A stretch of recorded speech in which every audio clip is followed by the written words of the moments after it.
नहीं जाने दिया जा रहा है। प्रशासन का ये तर्क है कि ये सेंसिटिव इलाका है, मुस्लिम बहुल इलाका है, ऐसे में कुछ हुड़दंग या तनाव जैसी स्थिति ना बन जाए, इसी के चलते यहाँ पर बैरिकेडिंग की गई है और बैरिकेडिंग के बाहर मीडिया को रखा है। पुलिस अधिकारी है बिट्टू शर्मा जी, इनसे हम बात करते हैं। बिट्टू जी, ये बताइए कि जो एक्शन है वो किस तरह हो रहा है? अभी कोई कमेंट्स नहीं कर सकते प्लीज। तो पुलिस भी अभी कमेंट्स करने से बच रही है, लेकिन आपको बता दें कि भोपाल का एक कॉलेज है TIT इंजीनियरिंग कॉलेज, जहां पर कि हिंदू लड़कियों को टारगेट किया गया था। हिंदू लड़कियों को टारगेट कर उनके साथ दुष्कर्म किया गया था, उनको लव जिहाद के लिए मजबूर किया गया था और उसमें फरहान, साद और साहिल मुख्य आरोपी थे, जिनमें से साद और साहिल जो है उनके इसी बस्ती में अंदर उनके मकान है जिन पर कि बुलडोजर एक्शन हो रहा है। यहाँ पर देखिए, मैं आपको जो SDM जो रवीश जी हैं उनसे मैं बात करता हूँ, उनका क्या कहना है। रवीश जी, डिटेल बता दीजिए कि क्या हो रहा है।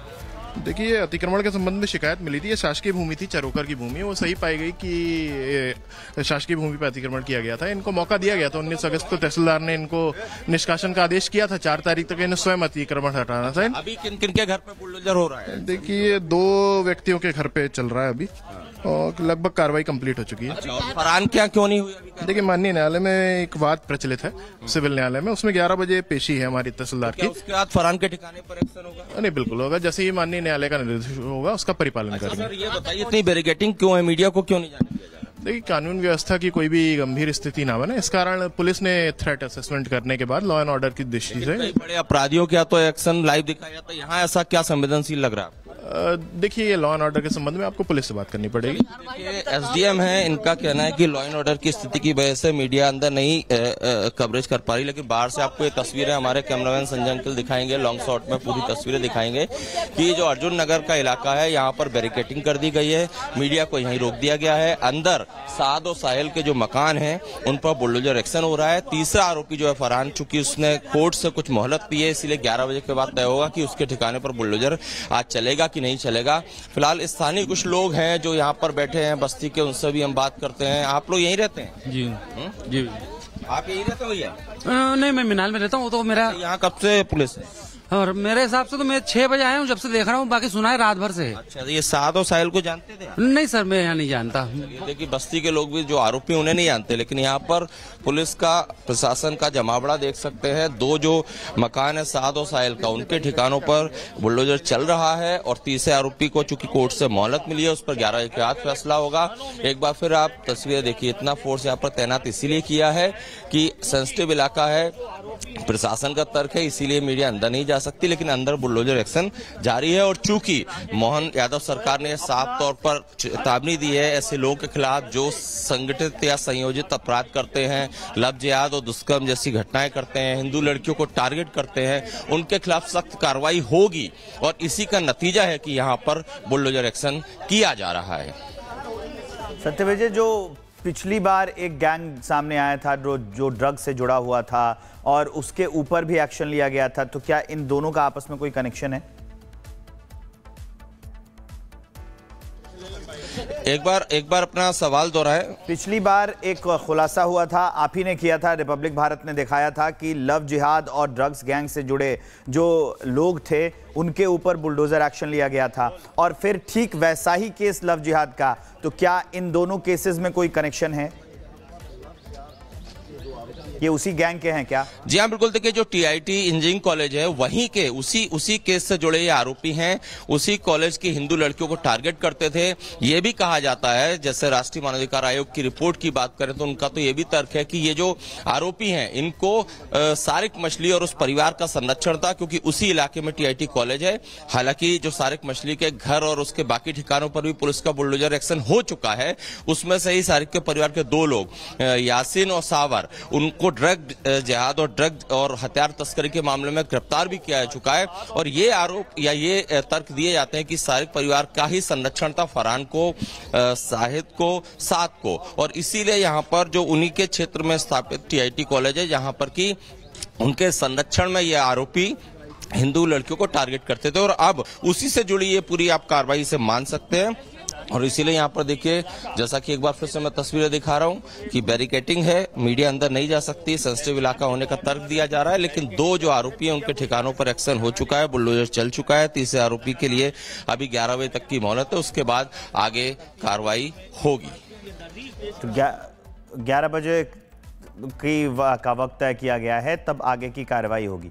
एक और बात यहाँ जो बहुत इम्पॉर्टेंट है सत्य विजय, कि जो कॉलेज के पीड़ित लोग हैं, जो बच्ची और उनके अभिभावक हैं, क्या उनके ओर से कोई बयान सामने आया है, उनका अपना पक्ष सामने आया है?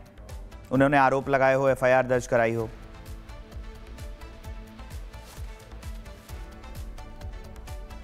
देखिए विवेक जी, आपका सवाल मैं बहुत ज्यादा नहीं सुन पा रहा हूं, लेकिन देखिए आरोप कई तरह के लगे, इसीलिए एक नहीं कई एफआईआर हुई। कुछ पीड़िताएं सामने आई जिन्होंने भोपाल के अलग अलग थानों में शिकायत दर्ज कराई थी, एफआईआर कराई थी। उनका कहना था कि उन्हें फरहान, शाहिद, साद और इनके साथी जो हैं वो इनको बहलाते थे, फुसलाते थे, ड्रग की आदत लगाते थे। जब वो ड्रग की उनको लत लग जाती थी, उसके बाद उन्हें उनके साथ दुष्कर्म जैसी घटना को अंजाम दिया गया। उसके बाद उन्हें फोर्स किया गया लव जिहाद के लिए, और इसीलिए इन तमाम धाराओं में केस दर्ज किया है। इसीलिए ये मामला काफी बड़ा और संवेदनशील है। इसको लेकर काफी ज्यादा सियासत कहें, राजनीति कहें हो चुकी है, क्योंकि मोहन यादव हो जो मध्य प्रदेश के मुखिया हैं, मुख्यमंत्री हैं, उन्होंने भी कहा कि लव जिहाद के जो आरोपी हैं या इस तरह के कोई भी आरोपी है सुनियोजित तरीके से हिंदू लड़कियों को टारगेट करते हैं, उनके खिलाफ सख्त एक्शन होगा। बीजेपी के कई और विधायक हैं, उन्होंने भी कहा कि इस तरह की वारदातें बर्दाश्त नहीं की जाएंगी। हिंदू लड़कियों को अगर कोई इस तरह से टारगेट करके प्लानिंग के साथ उनके साथ दुष्कर्म या धर्मांतरण के लिए उकसाता है तो उसके खिलाफ एक्शन जरूर होगा। और उसी का नतीजा है कि यहाँ पर जो पूरा गिरोह चल रहा था, एक निजी टीआईटी इंजीनियरिंग कॉलेज जो है वहां से ये गिरोह का खुलासा होता, वहीं पढ़ने वाली कुछ लड़कियों को जो हिंदू थी उन्हें टारगेट किया गया था, और उसके बाद उनके साथ दुष्कर्म और इस तरह की वारदातें हुई, लव जिहाद के लिए उन्हें मजबूर किया गया। और उससे कड़ी जुड़ी इसके बाद सारे परिवार जो है, सारिक मछली का जो परिवार है उसके इन्वॉल्वमेंट की बातें आई, क्योंकि मानवाधिकार आयोग की जो रिपोर्ट है, प्रियंका कानूनगो ने खुद कहा कि इन सभी आरोपियों को सारिक मछली का संरक्षण था। फिर मछली परिवार के ठिकानों पर एक्शन हुआ, उनके घर, उनका वेयर हाउस, उनका फार्म हाउस, सभी जगहों पर बुलडोजर चला, क्योंकि ड्रग जिहाद हो, लव जिहाद हो, इस तरह के तमाम आरोप लगे, सरकारी जमीन कब्जे के आरोप लगे। और यहाँ पर जो साहिल और साद है उनके ऊपर भी यही आरोप है। जो उन्होंने कृत्य किए वो तो अपनी जगह है, लेकिन यहाँ पर जो बुलडोजर चल रहा है वो इसलिए चल रहा है क्योंकि इस पर जो उनके घर बने हो, सरकारी आवास पर बने हैं। एक बार मैं चाहूंगा कि एसडीएम से भी बात करने की कोशिश करेंगे, लेकिन फिलहाल ये आप तस्वीरें देखिए कि यहाँ की हम तस्वीरें दिखा रहे हैं। फोर्स अंदर काफी बड़ी मात्रा में यहाँ पर तैनात है, और यहाँ एक्शन इसलिए भी इतना ज्यादा लगा है कि किसी तरह की तनाव की स्थिति ना बने, और इसीलिए यहाँ पर भारी पुलिस बल है और दूसरी तरफ अंदर एक्शन चल रहा है। ऐसा एसडीएम का तर्क है कि दो जो मकान है उन पर एक्शन हो चुका है। तीसरे को फिलहाल जो फरहान है, जो इस टीआईटी इंजीनियरिंग कॉलेज का मुख्य सरगना था, उसको अभी कोर्ट से 11 बजे तक की मोहलत है, कानूनी पेचीदगियां हैं, उसके बाद ही आगे एक्शन होगा। हमारे साथ एसडीएम साहब लाइव है। सर आप 1 मिनट लाइव पे हैं, 1 मिनट बता दीजिए कि क्या एक्शन हो रहा है। देखिए, अतिक्रमण हटाने की कार्रवाई हमारे द्वारा की जा रही है। 3 शिकायतें हमें प्राप्त हुई थी कि शासकीय भूमि चरौकर पे ये अतिक्रमण किया गया था रिजवान खान, सईदुद्दीन और इब्रार खान द्वारा। तो ये सही पाया गया था। 248 MPLRC के अंतर्गत कार्रवाई की गई है। 19 अगस्त को आदेश किया गया था कि 4 तारीख को ये स्वयं हटा लें। इनके द्वारा अतिक्रमण नहीं हटाया गया, तो हमारे द्वारा आज फोर्सफुली हटाया जा रहा है। 2 मकान तोड़ दिए गए, 2 मकान हटा दिए गए, इसके सईदुद्दीन और इब्रार खान। फरहान वाले मामले में क्या कानूनी पेचीदगी आ रही है? फरहान वाला तो कुछ नहीं है। रिजवान खान का अतिक्रमण इसलिए नहीं हटाया जा रहा है क्योंकि माननीय न्यायालय में, व्यवहार न्यायालय में एक वाद प्रचलित है। हमारा जवाब नहीं लगा वहाँ पे। आज 11 बजे पेशी है, तो उसमें जवाब लगा के उधर भी आज ही नहीं, माननीय न्यायालय जैसा निर्देश देगा। तो देखिए, एसडीएम साहब हैं, उन्होंने बताया कि जो 2 आरोपी हैं, साद और साहिल, उनके ठिकानों पर बुलडोजर एक्शन हो चुका है। फरहान, जिसके की पिता रिजवान है, जिन्होंने कोर्ट से मोहलत मांगी थी, कोर्ट में उन्होंने अपना तर्क रखा था, उस पर फैसला 11 बजे के बाद होगा।